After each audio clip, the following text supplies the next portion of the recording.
depending on where you're located around the globe, will ultimately dictate when this video may be of most benefit to you. I know certain parts of Europe are in a full lockdown. We here in the UK are probably heading towards that. And with that in mind, I think it's very, very important that we actually have a strategy in place if and when you are advised to lock down, because the most important factor for me at the top there is got to be well-being. And we have to think about the potential implications here, both physically and psychologically, if we don't plan ahead and think about how we can carefully navigate this next phase. Now, I'm going to try and cover a series of angles all at once here, both from a client point of view or for people who are trying to maintain their fitness whilst maintaining an overall mental well-being perspective as well. The first thing to kind of think about here is physical activity levels. Now, obviously, if you are on lockdown, depending on the size of your house, will really dictate how active you can realistically be. Now, for 99% of us out there, our steps are going to go through the floor. So we're not going to be hitting the same amount of steps that we would be doing during normal everyday life. So when we think about TDEE, which is our total daily energy expenditure, that's clearly not going to be as high. Now, if you're looking to maintain your current body weight or even work on your fitness and composition over the coming weeks and months, then you're going to have to factor in that you're probably not going to be burning as many calories as what you were beforehand. And that leads us nicely on to point 2 when we talk about dietary considerations. So with that in mind, you're probably going to have to tweak your diet.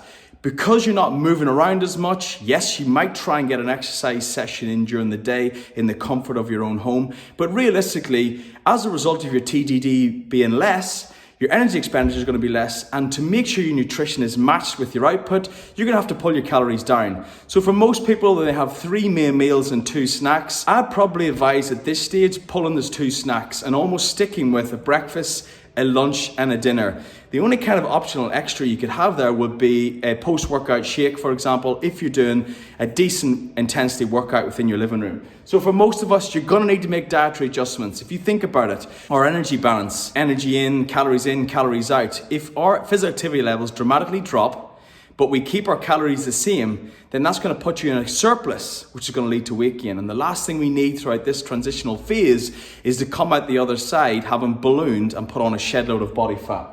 When we think about healthy habits, for most of us out there, the fact that we're now working from home, that means you're going to have more time on your hands. So that 1 hour that you used to drive to work and home every day, technically you're going to save time over the course of the day. It's very important that you start to build healthy habits now in play because you've got time on your hands.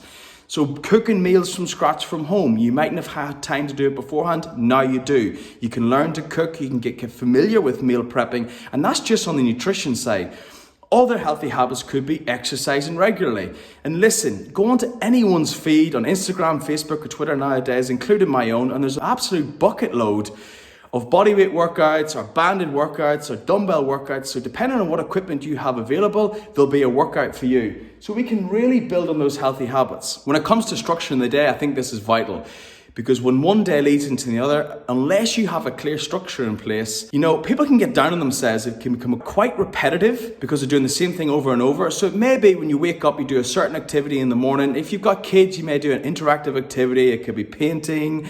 It might give them some time playing with their toys, coming out, doing something physical, maybe going into the garden, coming out, having lunch together as a family. Again, this is a vital time. A lot of families don't have the opportunity to sit down and have meals together, that vital family time. Now that you've got more time on your hands and you're working from home, this could be a crucial bonding time that we'll never get back. It'll massively benefit your family as a whole to have that togetherness, a chance to review the things you've done. I know previously you might have talked about the fact, what did you do during the day? Obviously you're all gonna be working together, but trust me, the families with that cohesiveness and sit together at dinner time go a long way. I really believe in it. And lastly, mental health is a key factor in all of this. And I've put contact, probably contact's the wrong word there, but what I mean is making contact with others.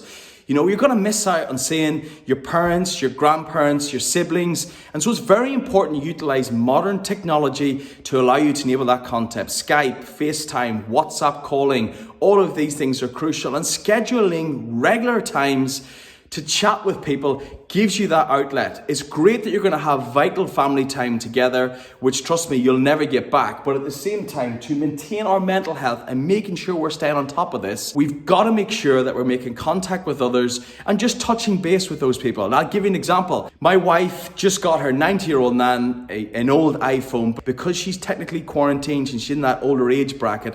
The difference to her day, because she can see her grandchildren, she can touch base with her grandkids, and her great-grandchildren. Sometimes for older people, that 5-10 minutes of that video conversation will totally transform their week. And this leads into mental health. So do what you can to keep in touch with others. Over the coming weeks, I'll add other points as well, more specific and more detailed with regard to nutrition and exercise programming for home workouts. But I wanted just to provide a generic overview with some key points and considerations that I honestly believe you must factor in and plan for. Otherwise, you could experience some difficulty later on down the line. I hope this helps.